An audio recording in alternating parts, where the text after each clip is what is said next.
के साथ एक बार फिर से महायुति की बन रही है महाराष्ट्र में सरकार। 234 सीट अब हो गए हैं, वहीं 48 सीटों पर सिमटता हुआ महाराष्ट्र विकास आघाड़ी दिख रहा है।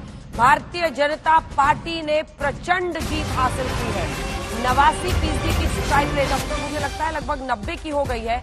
133 सीटों पर जीत है उनकी। 148 पर लड़े थे, 57 पर शिवसेना जीती है और 41 पर अजित पवार। बीजेपी मुख्यालय अब से कुछ ही देर में प्रधानमंत्री नरेंद्र मोदी पहुंचने वाले हैं और वहां पर उनका विजय संबोधन होने वाला है।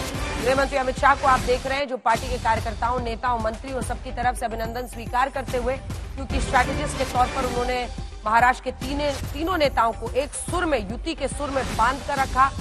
बीजेपी अध्यक्ष जेपी नड्डा भी वहां पर पहुंच चुके हैं। और ऐश्वर्या, टाइम पता चला क्या? कुछ देरी हो रही है क्या पीएम के पहुंचने में? लेकिन बहुत बड़ी जीत है ये, और कार्यकर्ताओं के लिए तो क्या है, मतलब जीत है, जश्न है, देशभक्ति के गीत हैं, सब झूम रहे होंगे वहां पे। दिखाइए। बिल्कुल आप सही कह रही हैं, लोग यहाँ पे झूम रहे हैं और आपको विजुअल से ही दिखा के शुरुआत करूंगी कि यहाँ पे महिलाएं हैं। यहाँ पर देखिए, ये जो आपको लोगों के हाथ नजर आ रहे हैं, ये लोग सब लोग झूमते हुए यहाँ नजर आ रहे हैं, प्रधानमंत्री नरेंद्र मोदी का इंतजार करते हुए नजर आ रहे हैं। सब लोगों का ये मानना है कि आज प्रधानमंत्री बोलेंगे क्या, हम ये सुनना चाहते हैं, ये देखना चाहते हैं। विक्ट्री साइन जो है वो आपको इस समय यहाँ लोगों के हाथ में नजर आएगा। लोगों को लगता है कि जिस तरीके से ये जीत है, वो प्रचंड जीत भारतीय जनता पार्टी को मिली है, वैसे ही जीत देश की राजधानी दिल्ली में भी मिलेगी। क्योंकि अंजना, अब जो बड़ा पड़ाव है वो है दिल्ली का चुनाव, जो अगले साल होगा। कहीं ना कहीं उसकी तैयारी में भारतीय जनता पार्टी अब जुट जाएगी। आपने प्रधानमंत्री के बारे में पूछा था अंजना, तो अब अगले 15 से 20 मिनट में प्रधानमंत्री नरेंद्र मोदी यहाँ पर पहुंच जाएंगे और लोगों से भी बातचीत करके ये जानने की कोशिश करते हैं कि जिस तरीके की जीत उन्हें मिली है। आप लोग विक्ट्री साइन दिखा रहे हैं, क्या आपको लगता है दिल्ली में भी ऐसी ही जीत होगी? दिल्ली में बिल्कुल ऐसी ही जीत होगी। ये तो महाराष्ट्र अभी सिर्फ एक एग्जाम्पल है। दिल्ली में केजरीवाल ने इतना पोल्यूशन कर दिया है कि युवा निकल पा रहा है, ना बुजुर्ग निकल पा रहा है। तो बहुत ज्यादा हमें परिवर्तन की जरूरत है। अब परिवर्तन की जरूरत है और कई सारे लोग हैं जो आपको यहाँ मोदी का मास्क पहने हुए नजर आएंगे। ये देखिए, ये जो महिला यहाँ नाच रही है, ये मोदी के मास्क के साथ आई है अंजना।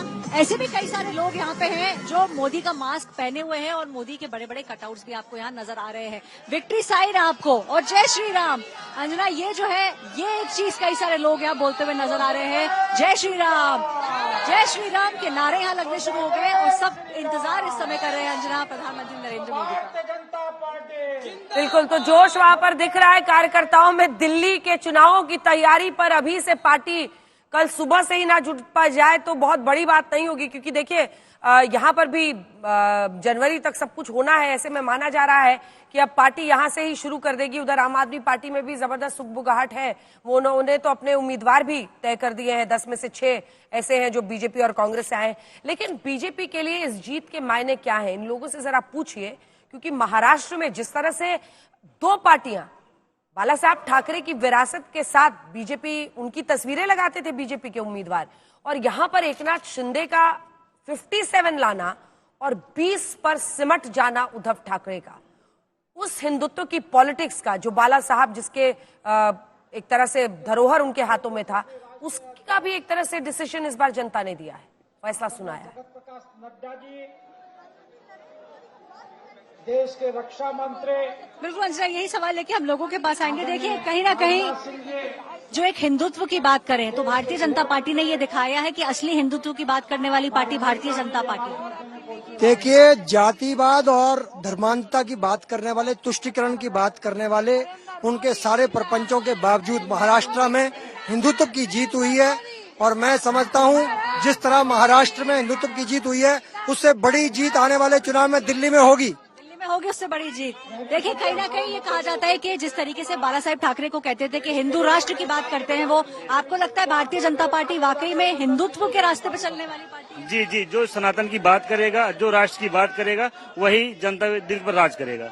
जो राष्ट्र की बात करेगा वही जनता के दिल पर बात करेगा। और दूसरी तरफ देखिए, आपको दिखा दूं, बनवाना चाहते हैं, क्योंकि अभी तक तो एकनाथ शिंदे थे और 57 उनकी है, लेकिन ये लोग मुख्यमंत्री किसको देखना चाहते हैं, पूछिए। आप लोग महाराष्ट्र का मुख्यमंत्री कौन बनना चाहिए? भारतीय जनता फडणवीस जी, देवेंद्र फडणवीस जी, वो पहले मुख्यमंत्री 5 साल रहने के बाद। फडणवीस जी, बिल्कुल। देखिए, भाजपा का ही मुख्यमंत्री बनना चाहिए और देवेंद्र फडणवीस जी के नेतृत्व में जीत हुई है। तो हम समझते हैं कि देवेंद्र फडणवीस जी इसके हकदार हैं, लेकिन पार्टी का फडणवीस जी, यस, महाराष्ट्र का मुख्यमंत्री किसे बनना चाहिए? ये तो हमारे नेता तय करेंगे ना।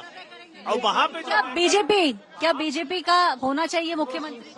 नहीं, ये जो भी निर्णय, चूंकि वहाँ पे हमने सबके साथ लड़ी है, तो उन सबके साथ मिलके हमारे नेता जो विचार करेंगे वही निर्णय लागू होगा। ऐसा नहीं कि हम थोपने जा रहे हैं किसी। थोपते नहीं जा रहे हैं अंजना, ये एक शख्स का कहना है, लेकिन बाकी लोगों का कहना है कि देवेंद्र फडणवीस, क्योंकि भारतीय जनता पार्टी जिस तरीके की प्रचंड जीत के साथ आई है, तो इस समय देवेंद्र फडणवीस कहीं ना कहीं मुख्य दावेदार है। और लोग भी चाहते हैं कि भारतीय जनता पार्टी क्योंकि जीत कर आई है, तो भारतीय जनता पार्टी को जो आगे लेके गए देवेंद्र फडणवीस, उनको मुख्यमंत्री बनना पड़ेगा। लेकिन ये $1 मिलियन क्वेश्चन है अंजना, इसका जवाब तो हमें तभी मिलेगा जब भारतीय जनता पार्टी के जो बड़े नेता हैं वो एक बार मंथन कर लेंगे। तो कुछ समर्थक हैं जो दिल से बोल रहे हैं ऐश्वर्या, और कुछ हैं जो सोच समझकर दिमाग से बोल रहे हैं।